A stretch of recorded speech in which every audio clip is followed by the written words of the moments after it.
Merci Saint-Esprit pour ta présence. Je veux réellement bénir ta présence pour ce temps de parole. Merci que c'est toi qui nous as interpellés pendant ce temps de Sainte Seine. Et je te demande vraiment que c'est toi qui conduis nos cœurs, Seigneur, dans ce temps de parole. Tu as dit le ciel, la terre passera, mais ma parole ne passera jamais. Saint-Esprit, je te demande de venir prêcher avec moi. Je te demande de vraiment étendre ta main encore sur ma vie.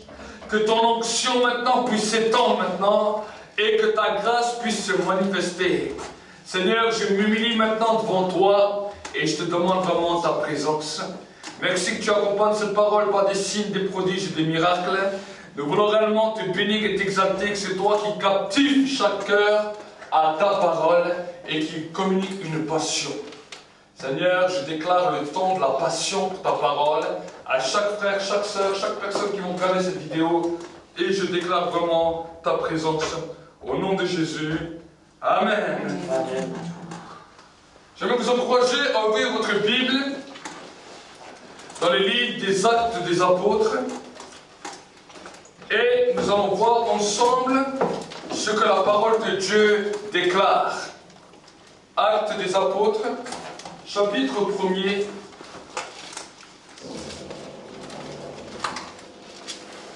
Et nous allons commencer vers le verset 6.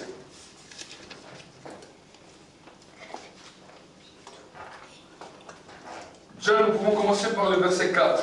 La Bible nous dit,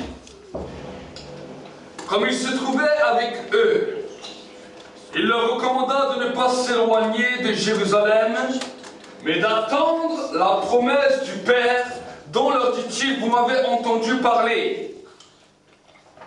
Car Jean a baptisé d'eau, mais vous, dans peu de jours, vous serez baptisés d'Esprit Saint.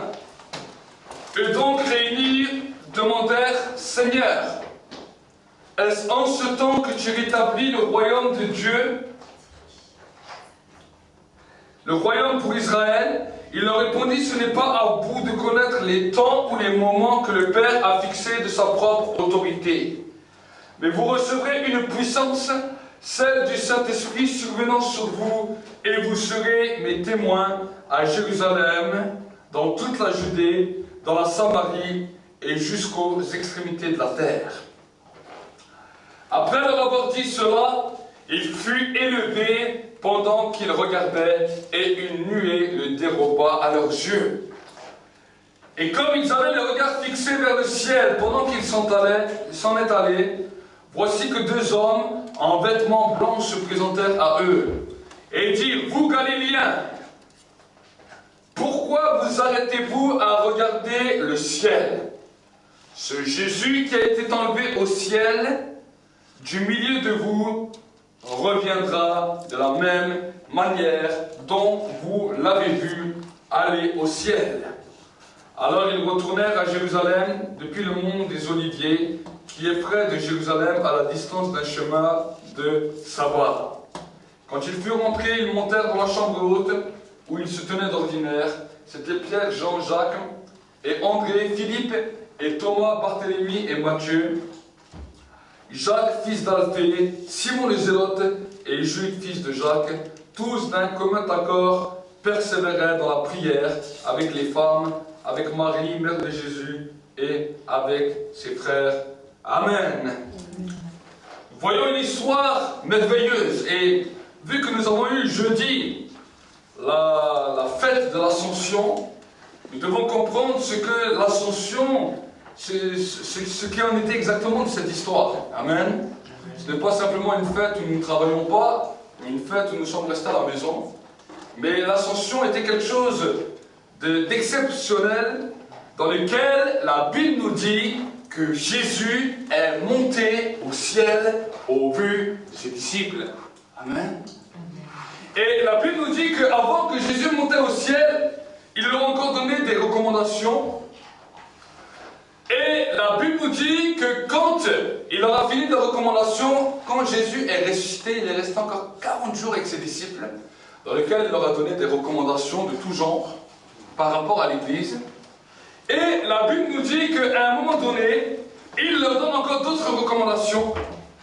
Et il leur dit que dans peu de jours, vous recevrez la promesse dont je vous ai parlé et dont Jean a parlé.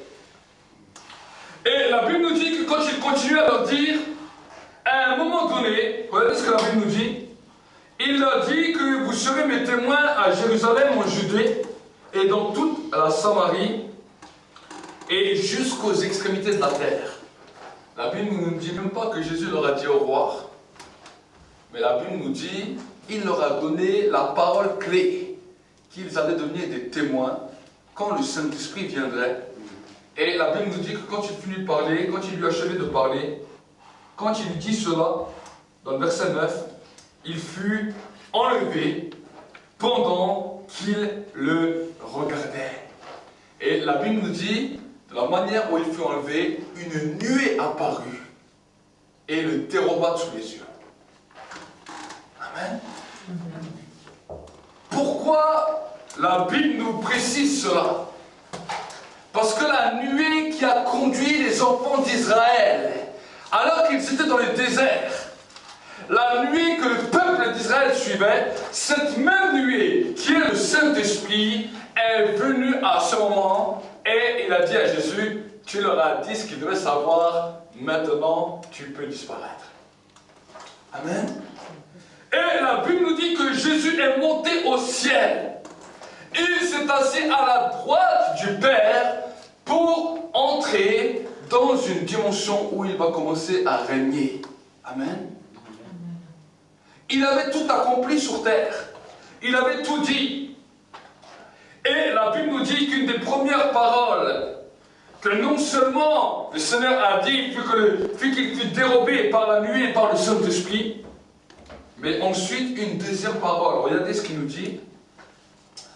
Comme ils avaient le regard fixé dans le verset 10, vers le ciel pendant qu'ils allaient, voici que deux hommes en vêtements blancs se présentèrent à eux et dirent, vous Galiléens, pourquoi vous arrêtez-vous à regarder au ciel? Ce Jésus qui a été enlevé au ciel, du milieu de vous, reviendra de la même manière dont vous l'avez vu aller au ciel. Dans ce verset, la Bible nous montre que deux anges arrivent et commencent à se manifester aux yeux des disciples. Jusqu'à ce jour, les disciples avaient vu l'autorité du nom de Jésus. Les disciples avaient vu les guérisons. Les disciples avaient vu les miracles. Les disciples avaient vu Moïse et Élie dans le temps de la transfiguration. Mais ils n'avaient pas encore expérimenté le rapport avec les anges. Et la Bible nous dit que quand Jésus a parlé à Nathanaël, il a dit, voici maintenant je vous le dis, vous allez voir le Fils de l'homme monter et descendre du ciel sur la terre, et les anges monter et descendre. Il leur avait dit ça. Mais pendant 3 ans, les disciples n'ont pas vu d'anges, n'ont pas vu cette manifestation.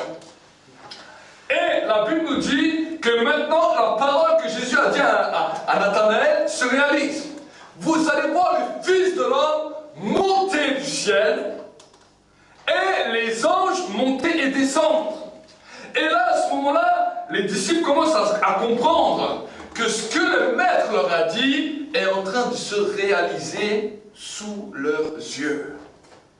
Quand Jésus fut enlevé, les anges ont commencé à se manifester pour confirmer le témoignage du Christ. Amen. Et jusqu'à aujourd'hui, j'aimerais vous dire que le ministère des anges ne s'est pas arrêté, mais qu'ils viennent toujours également pour confirmer le ministère de Christ à travers le monde. Amen. Je crois, moi, au ministère des anges. Et je crois que Dieu a permis à libérer le ministère des anges quand le Christ est monté au ciel. Amen. Et une des choses merveilleuses que j'aime dans ce verset, c'est que, regardez ce que la Bible nous dit, ce que les anges leur ont dit. Ce Jésus qui a été enlevé du ciel, du milieu de vous, reviendra de la même manière dont vous l'avez vu partir. Et Jésus, pourquoi il a été dérobé sous les yeux des disciples? La Bible nous dit que la nuit est venue et qu'il a été dérobé d'un coup. Pourquoi? Parce qu'il a fait quelque chose que nous allons tous faire, nous qui croyons en Jésus, nous qui allons rester jusqu'au jour de l'enlèvement, nous allons être dérobés d'un coup, la nuit va venir et va nous enlever d'un coup à la dernière trompette. C'est ce qu'on appelle l'enlèvement. Amen. Mais la Bible nous montre que Jésus, qui était sur terre, fut enlevé d'un instant. En un instant, il fut enlevé, il fut dérobé de leurs yeux et il a disparu. Amen. Pourquoi il a fait ça? Pour nous montrer que nous-mêmes qui sommes là sur terre, qui nous attendons à son retour, qui croyons à son enseignement, croyons à ce qu'il a dit, de la même manière, au son de la dernière trompette, nous allons partir en un instant, en un clin d'œil, et nous serons changés. Amen. C'est une promesse que le Christ nous a donnée. Et comme nous parlons de l'ascension, nous parlons aussi de l'enlèvement, parce que ça a été l'enlèvement du Christ sur terre. Et dans lequel la Bible nous dit, le Saint-Esprit commence à entrer en action. Pourquoi? Parce que la Bible nous dit que le Saint-Esprit convaincra le monde de péché parce qu'il ne croit point. De justice, parce que je m'en vais vers le Père et que je ne suis plus. Et de jugement, parce que le prince de ce monde a été jugé. Amen. Donc, tant que le Christ n'était pas enlevé, le Saint-Esprit ne pouvait pas entrer en action. Mais au moment où Jésus le Christ fut enlevé vers le ciel, le Saint-Esprit commence à entrer en action. Pourquoi? Parce que le Christ n'est plus sur terre. Amen. Et pour que la justice du Christ, la justice du roi des rois, la justice du Seigneur des seigneurs puisse encore se manifester sur terre, le Saint-Esprit a continué cette œuvre à travers l'Église. Amen. Amen. Et quand nous commençons à comprendre cela, c'est des choses que nous devons comprendre. Parce que la justice de Dieu ne se manifeste pas forcément par les hommes de cette terre, parce que quand nous regardons la justice à travers notre monde, nous voyons que la justice de l'homme est corrompue. Amen. Mais la Bible nous dit que la justice de Dieu se manifeste par le Saint-Esprit, et cela commence où? Dans l'Église. Amen. Le Saint-Esprit commence à entrer en action pour manifester la justice de Dieu. Et vous savez, la justice de Dieu est une justice pleine de grâce, pleine de miséricorde, mais aussi une justice où des fois les jugements de Dieu peuvent tomber. Nous avons un exemple frappant dans le Nouveau Testament, quand Ananias et Saphira vont mentir, vont aller délibérément mentir à l'Église, nous voyons là que le Saint-Esprit entre en action et Pierre lui dit, ce n'est pas à un homme que tu as menti, mais c'est au Saint-Esprit. Et la Bible nous dit que Ananias et Saphira sont tombés raides morts dans l'Église. Amen. Amen. Souvent on nous dit, ah mais Dieu est amour, Dieu est bon, Dieu... Non, Dieu est bon, Dieu est amour, mais ça ne veut pas dire qu'avec Dieu on peut faire tout ce qu'on veut. Amen. Ça ne veut pas dire qu'on peut jouer avec Dieu comme on veut. Dieu attend de nous aussi que nous puissions faire des efforts. Et il va nous laisser du temps. Il va nous y aider. Mais il demande que nous puissions être déterminés à marcher dans ses voies pour que sa justice puisse se manifester. Amen. La justice de Dieu est quelque chose d'agréable pour ceux et celles qui aiment la justice. Amen. Jésus a dit, quand il parla sur le mont des béatitudes, heureux ceux et celles qui ont faim et soif de justice, car vous allez être rassasiés. Mais quand vous allez être rassasiés? Quand le Saint-Esprit viendra, il manifestera la justice de Dieu, il va vous convaincre de la justice, et là vous allez être rassasiés. Et je crois qu'aujourd'hui, dans ce monde dans lequel nous sommes, pour être des témoins efficaces, pour que le monde voit que nous servons le vrai Dieu, nous avons besoin de connaître la justice de Dieu, pour que les hommes et les femmes qui ont faim et soif de justice, qui voient autour d'eux que de la justice, qui voient que le monde ne tourne pas rond, qu'ils puissent voir la lumière de Dieu en toi par la justice que le Saint-Esprit manifeste dans ta vie. Amen.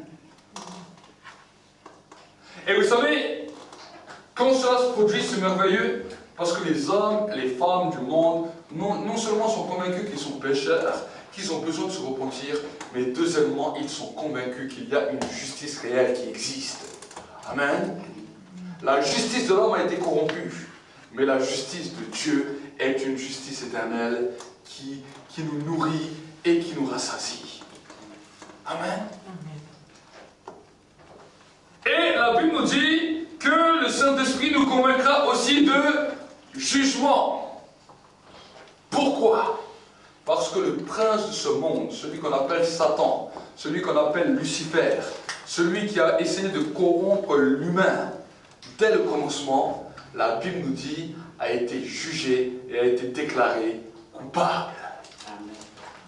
L'acte qui était rédigé contre toi, l'acte d'accusation qui était rédigé contre toi, a été détruit. Amen. Souvent, nous n'arrivons pas à comprendre cela. Tu as demandé pardon à Dieu. Tu t'es repenti devant Dieu. Et pourtant, tu as l'impression que Dieu ne t'a jamais pardonné. Et c'est pour cela que tu as besoin du Saint-Esprit pour que le Saint-Esprit te convainc que maintenant, celui qui venait t'accuser, celui qui venait détruire ta vie, a été déclaré coupable et que toi, l'acte qui était rédigé contre toi a été détruit et maintenant tu peux être libre. Amen. Amen. Amen. Amen. C'est un petit peu paradoxe à comprendre parce que d'un côté nous devons nous repentir. Mais de l'autre côté, quand tu t'es repenti, tu dois accepter le pardon. C'est ça qu'on appelle la grâce. Amen. La repentance est le premier niveau dans lequel tous les hommes de la terre doivent se repentir. Peu importe leur race, peu importe leur couleur, peu importe leur origine, peu même importe leur religion, tous sont pécheurs et sont privés de la gloire de Dieu. C'est à cause de cela que Jésus est venu sur terre. Pour tous les hommes de la terre. Maintenant, quand les hommes entendent ce message de l'évangile, ils doivent commencer à mettre leur vie en règle par la repentance, en demandant à Dieu pardon à Dieu. Ça, c'est le premier niveau. Deuxième niveau, c'est d'accepter ce pardon. Parce que ce pardon a été validé dans le ciel pour tous ceux et celles qui acceptent cette démarche. Amen. Et là, c'est souvent où nos pensées ont un problème. On arrive à demander pardon à Dieu, mais on n'arrive pas à recevoir le pardon et à se pardonner soi-même. Et c'est là que nous avons besoin du Saint-Esprit. Parce que le Saint-Esprit va t'apprendre à t'aimer, va t'apprendre à t'accepter, et va t'apprendre que le Père t'a pardonné, le Fils au ciel t'a pardonné, l'Esprit t'a pardonné, et maintenant tu entres dans une position où tu es réconcilié avec Dieu. Amen. Et ensuite, la troisième des niveaux, c'est la réconciliation avec les hommes qui t'entourent. Jésus l'a dit dans une prière Notre Père, pardonne-nous nos offenses, comme nous aussi, nous pardonnons à ceux qui nous ont offensés. C'est un niveau, le troisième niveau, où tu commences à rétablir les choses qui ont été détruites. Amen. Comme je l'ai dit déjà dimanche et mardi, nous avons non seulement besoin de nous repentir, mais nous avons aussi besoin de réparer ce que nous pouvons encore réparer sur terre. Bien sûr, il y a des choses que nous ne pouvons plus réparer, parce que c'est trop tard. Certaines personnes sont parties pour l'éternité, nous ne pouvons plus réparer. Mais ce que nous pouvons encore réparer sur terre, alors j'aimerais vraiment vous encourager à pouvoir réparer cela pour que vous puissiez être en paix avec le maximum de personnes. Amen. Nous ne pouvons pas être, il est vrai que dans notre monde, nous pouvons voir que nous ne pouvons malheureusement pas être en paix avec tout le monde. Même si on essaye d'être en paix avec tout le monde, des fois on n'y arrive pas. Parce que certaines personnes ne sont pas conciliantes pour la paix. Mais la Bible nous dit, autant que cela est possible, soyez en paix avec tous. Amen. Et que dans ton cœur déjà, de ta propre part, il n'y ait ni amertume, ni animosité envers d'autres personnes. Même si eux, ils ne veulent pas faire la paix avec toi, que de ton côté, tu ne puisses pas garder ni rancœur, ni amertume, ni animosité, ni méchanceté envers ces personnes. Amen. Et que tu puisses apprendre à les bénir. Et quand nous commençons à entrer dans cette dimension, la justice de Dieu commence à se manifester dans notre vie, et Dieu va mettre autour de toi des hommes et des femmes, non seulement qui sont des hommes et des femmes de paix, mais des hommes et des femmes qui sont en recherche de la justice. Amen. Quand cette justice se manifeste dans ta vie, mon frère, ma soeur, alors commence à prier, dis Seigneur, dispose autour de moi des hommes et des femmes qui ont faim et soif de justice. Amen. Et vous allez voir que Dieu écoute votre prière, parce que souvent, nous pouvons être dans des endroits, que ce soit dans nos lieux de travail, que ce soit dans différents endroits, et si vous écoutez un peu les gens parler, ils vont vous parler de la politique, ils vont vous parler de toutes sortes de choses, mais ils vont vous dire, je ne trouve pas de justice. C'est injuste. Chaque fois que tu entends une personne qui te parle de l'injustice, alors au lieu de rentrer dans la discussion et de dire oui, c'est vrai, c'est injuste, dans quel monde on vit, et puis tu as vu comment le monde va partir, c'est l'occasion saisie de dire mais toi, c'est vrai que quand on regarde ce monde, il n'y a pas de justice. Mais moi, je connais une justice qui est plus puissante que toutes les justices que le monde a connues jusqu'à aujourd'hui. Amen. Et peut-être cette personne va te dire mais qu'est-ce que c'est cette justice? Quelle est la justice? Et tu dis donne-moi tes mains et tu commences à prier avec lui. Amen. Dis Saint-Esprit, merci que tu lui montres ta justice. Et tu lui montres que tout homme sur la terre est pécheur et qu'il doit se repentir. Amen. C'est ça la justice de Dieu. Et vous savez, quand les hommes et les femmes, même si des fois, peut-être tu vas te dire oui, mais si je commence à agir comme ça, on va me prendre pour un fou. J'aimerais te dire, on ne va pas te prendre pour un fou, parce qu'à ce moment-là, tu agis par la foi. Et parce que tu agis par la foi, Dieu va rassasier ces hommes et ces femmes qui sont en recherche de justice. Amen. C'est ça l'évangile. Souvent, on ne comprend pas la manière dans laquelle l'évangile doit être prêché, comment on doit être un témoin, de quelle manière on doit agir. Mais aussi simplement que ça, il y a des hommes et des femmes qui souffrent, des hommes et des femmes qui ont faim et soif de justice, alors ils doivent être rassasiés. Heureux ceux qui pleurent, parce qu'ils seront dans la joie. Quand on voit une personne qui est en train de pleurer à cause d'un chagrin, c'est la même chose. On dit, je comprends ta tristesse, je comprends par quoi tu passes, mais donne-moi tes mains, parce que mon Dieu a déclaré que celui qui pleure va être joyeux. Quand on va enlever le manteau de deuil à celui qui était triste, à celui qui était dans le découragement. Amen. Et peut-être, tu vas voir d'autres personnes qui, eux, sont très doux ou très douces. Alors tu vas lui dire, mon Dieu m'a donné une parole dans la Bible. Il a dit, heureux ceux et celles qui sont doux et humbles de cœur. Amen. Car le royaume des cieux est à eux. Prie avec moi pour que le royaume des cieux t'appartienne aujourd'hui. Et réponds-toi avec moi. Amen.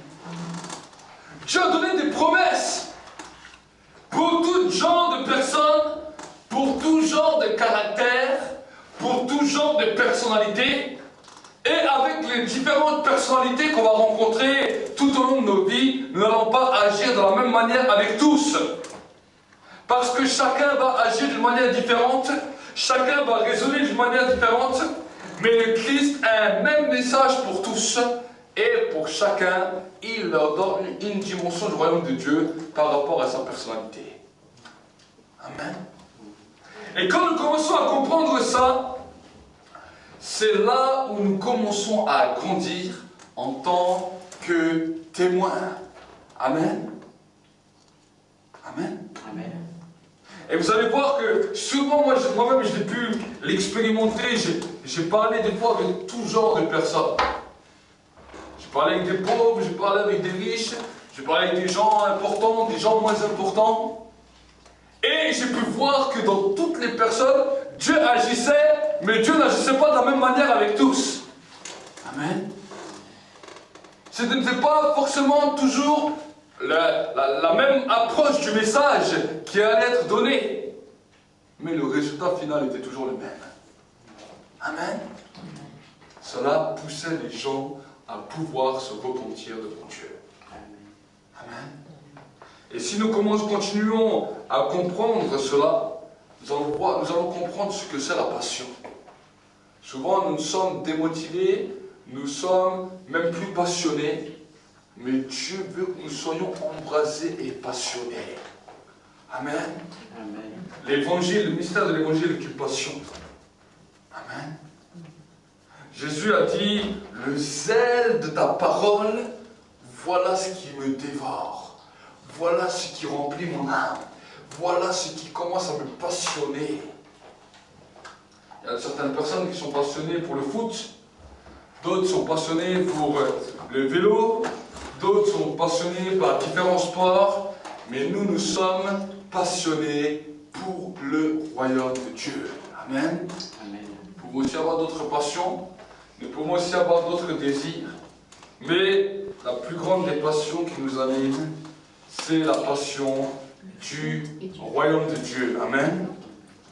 Et quand le royaume de Dieu commence à nous embraser comme cela, quand nous commençons à avoir cette passion, là où nous allons, cette passion doit nous accompagner. Amen. Et des fois que nous puissions être fatigués ou des fois démotivés, j'aimerais vous dire que chaque fois que cette passion nous saisit, cela nous renouvelle et cela fortifie nos vies. Amen. La Bible nous dit, alors qu'ils ont vu ça, alors ils retournèrent à Jérusalem depuis le mont appelé des Oliviers, qui est près de Jérusalem à la distance d'un chemin des sabbats. Et quand ils furent rentrés, ils montèrent dans la chambre haute où ils se tenaient d'ordinaire.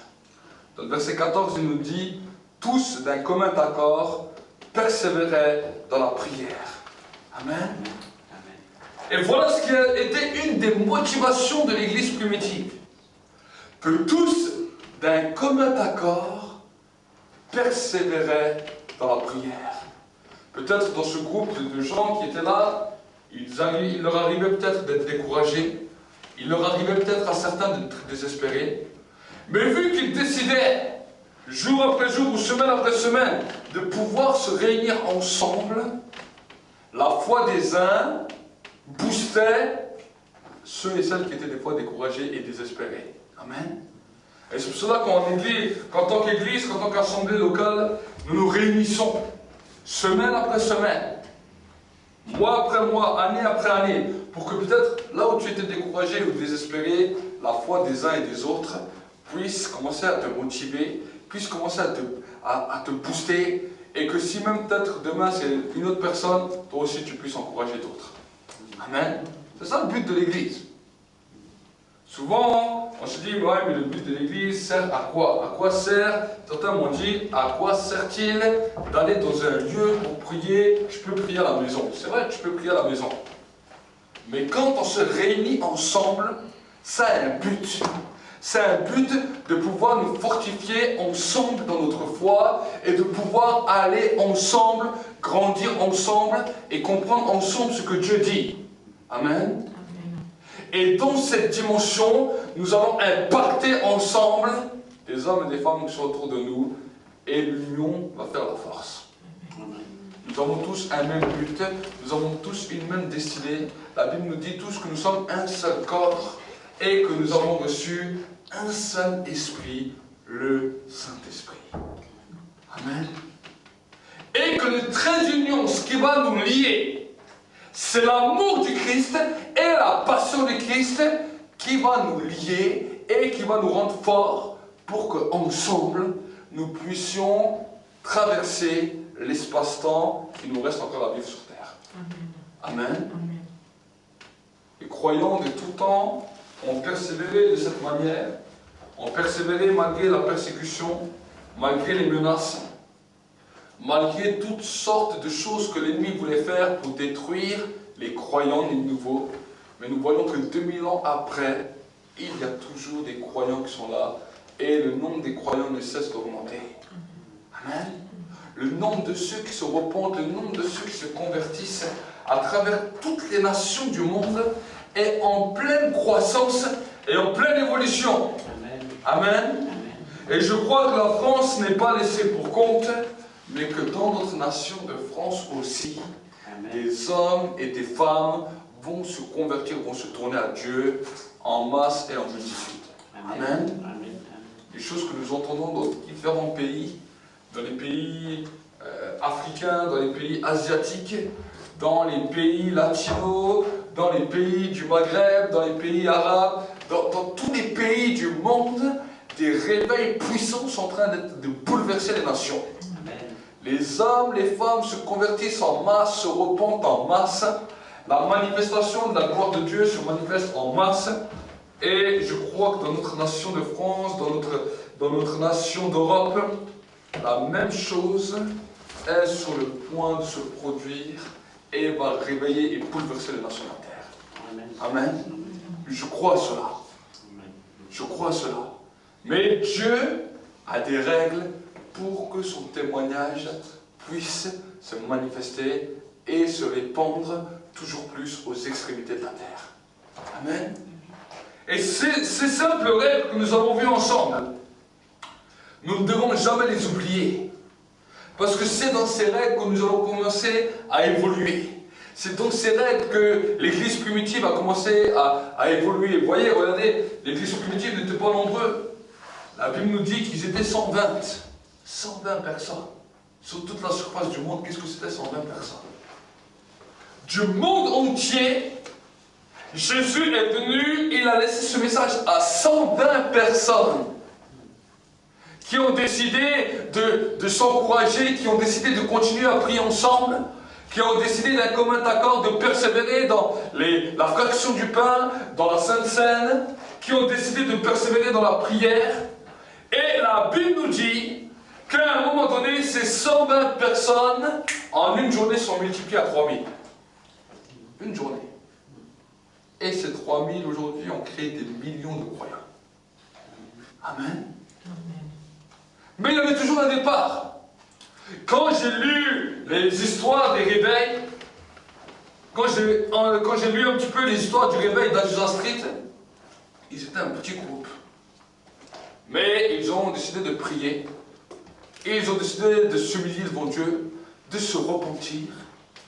Et à bout d'un moment, le Saint-Esprit a fait une explosion au point que les gens du monde venaient voir ce qui se produisait à Azusa Street, venaient voir ce qui se produisait au Pays de Galles, venaient voir ce qui se produisait dans des milliers, des centaines de pays dans lesquels les réveils ont explosé. Amen. Amen. Amen. Mais les hommes, les femmes ont trouvé le secret en disant, on se réunit d'un commun accord et on va prier ensemble et on va se repentir parce qu'on veut voir Dieu agir. Amen. Amen. On va oublier notre classe sociale, nos classes politiques, tout ça, et on va se repentir pour que Dieu puisse agir. Amen. Et je veux vous dire que ça ne change pas, ça n'a pas changé. Et que si nous aussi, nous pouvons entendre ce message, nous allons d'un commun accord continuer à persévérer dans la prière et à persévérer en tant que témoin. Amen. Amen. Et vous allez voir que Dieu va commencer à toucher des hommes, des femmes de votre famille, peut-être des hommes, des femmes, vos amis, des collègues de travail, vos voisins. Dieu va commencer à toucher des hommes et des femmes et vous allez voir comment le royaume de Dieu va continuer à progresser. Amen. vous allez devenir participants. Participants à la construction du royaume de Dieu. Amen. Et quand on devient participant, alors j'aimerais vous dire que chaque fois que nous sommes participants, il y a une récompense pour nous dans le ciel. Amen. Le ciel nous a été donné gratuitement. Mais en plus du ciel, au ciel nous aurons des récompenses. Amen. Il y aura des récompenses. Dieu va récompenser. Et Dieu va bénir au-delà de ce que nous pouvons penser et au-delà de ce que nous pouvons imaginer. Amen. Donc nous allons prier ensemble. Et vraiment, j'aimerais vraiment vous encourager encore ce matin à ne pas lâcher la flamme, à ne pas lâcher le flambeau que le Christ vous a donné. Si le Saint-Esprit nous a été donné, ce n'est pas simplement été pour nous faire quelques frissons ou quelques pleurs ou quelques sensations fortes, mais c'est pour que le royaume de Dieu puisse se construire. C'est pour que nous puissions être des témoins puissants, des témoins qui avançons. Prions ensemble pour un instant. Et dis avec moi, Père, ce matin j'ai entendu ta parole. Jésus a été un modèle pour nous. Où il fut carrément enlevé aux yeux de ses disciples. Pour nous montrer l'héritage qui nous attend. Seigneur, ce matin, nous voulons continuer et persévérer. Comme l'Église primitive, à continuer et à persévérer. Seigneur, nous voulons persévérer dans la prière, persévérer dans la repentance, en sachant que les fleuves d'eau vive vont commencer à jaillir de nos seins. Que les fleuves d'eau vive vont commencer à engloutir le désert de notre cœur. Seigneur, c'est un temps de grâce et un temps de miséricorde dans lequel tu nous accordes pour que nous puissions avancer dans ta présence et dans ta parole. Je te bénis, Seigneur, et je te rends grâce parce que tu es Dieu. Au nom de Jésus. Amen. Merci, Père de gloire, pour ta grâce, ta présence et ton amour. Seigneur, je te demande de renouveler mes frères et mes sœurs maintenant. Et Seigneur, de leur donner un avenir et une espérance. De leur donner, Seigneur, l'espoir, Seigneur. Là où ils étaient découragés. Et de les renouveler maintenant. De les fortifier maintenant. Et que, Seigneur, mon Dieu, mon roi, ils soient des témoins lumineux. Des témoins brillants. Là où tu les places. Que la passion de ta parole ne les quitte pas. Et que la passion de ta présence les rende, Seigneur, toujours plus forts. Je les bénis maintenant et je proclame ta grandeur et ta grâce. Merci pour cette belle journée que tu as ouverte sur nos vies. Merci encore pour cette belle semaine que tu leur donnes. Et je les bénis et je proclame ta grandeur et ta gloire et ton amour. Au nom de Jésus. Amen.